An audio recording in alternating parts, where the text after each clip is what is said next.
difficult. Telling me it's difficult is not helping. Tell me what to do. He said, well, actually, you're only a little bit off. I said, could have fooled me.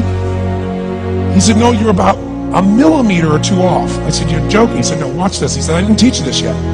He said, when you approach the ball like this, he said, if you change the angle that you're attacking this just 1 or 2 millimeters, in the very beginning, do you see how that changes the arc?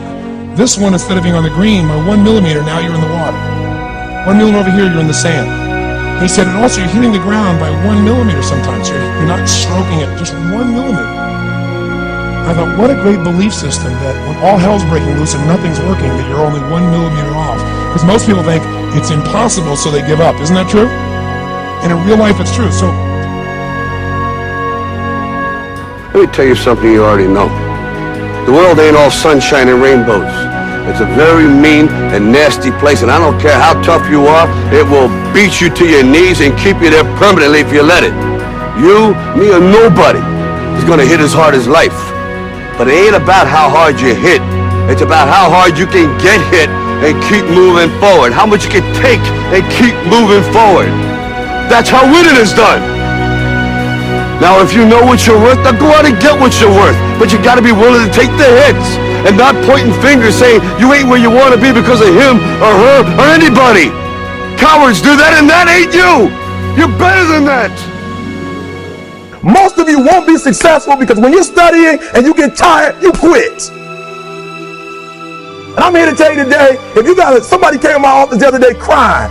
I said, look, don't cry to give up, cry to keep going. Don't cry to quit. You already in pain, you already hurt, get a reward from it. Don't go to sleep until you succeed. The only thing you care about when you're trying to breathe is to get some fresh air. That's it. And when you get to the point where all you want to do is be successful as bad as you want to breathe, then you'll be successful. And I'm here to tell you, number one, that most of you say you want to be successful, but you don't want it bad. You just kind of want it. You don't want it badder than you want to party. You don't want it as much as you want to be cool. Most of you don't want success as much as you want to sleep. Some of you love sleep more than you love success. And I'm here to tell you today, if you're going to be successful, you've got to be willing to give up sleep. You got to be willing to work off for 3 hours of sleep, 2 hours. If you really want to be successful, some days you're going to have to stay up 3 days in a row. Because if you go to sleep, you might miss the opportunity to be successful. That's how bad you gotta want it. You gotta go days without, listen to me, you gotta want to be successful so bad that you forget to eat.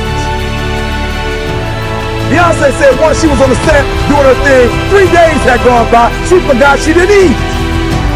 Because she was engaged. Spartans! What is your profession?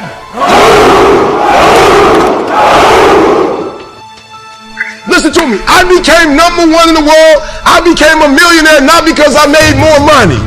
I became a millionaire because they told me millionaires only live off of 30% of their income. Trying to help somebody right now go to a whole other level. The reason why you go back to sleep is because you've always gone back to sleep. It's like a default. You go back to sleep because all you gotta do is stop going to sleep, and then you're gonna stop going to sleep.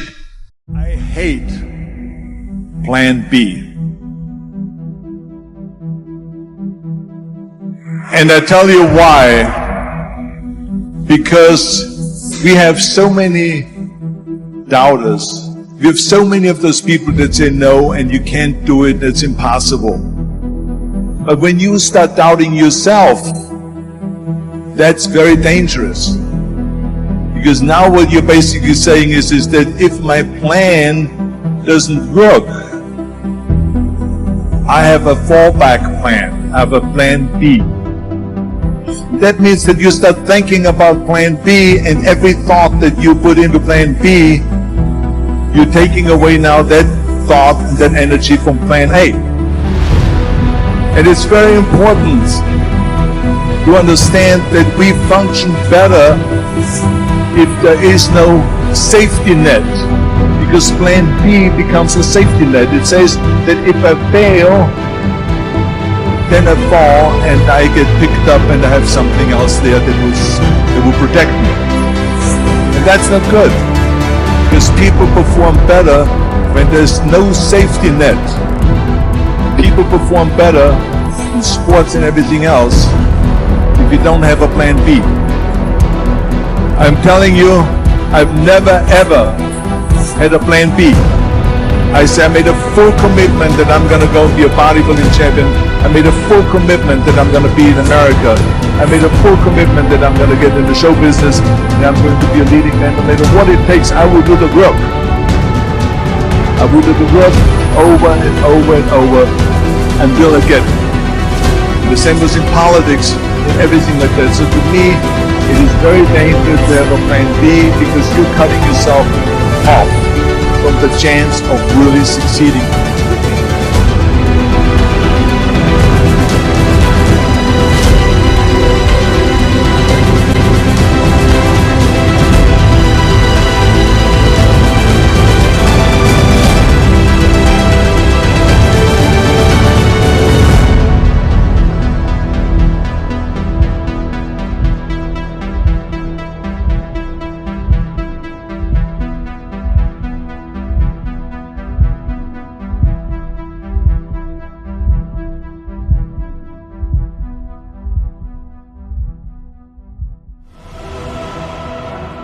Thank you for watching. I command you to like and subscribe.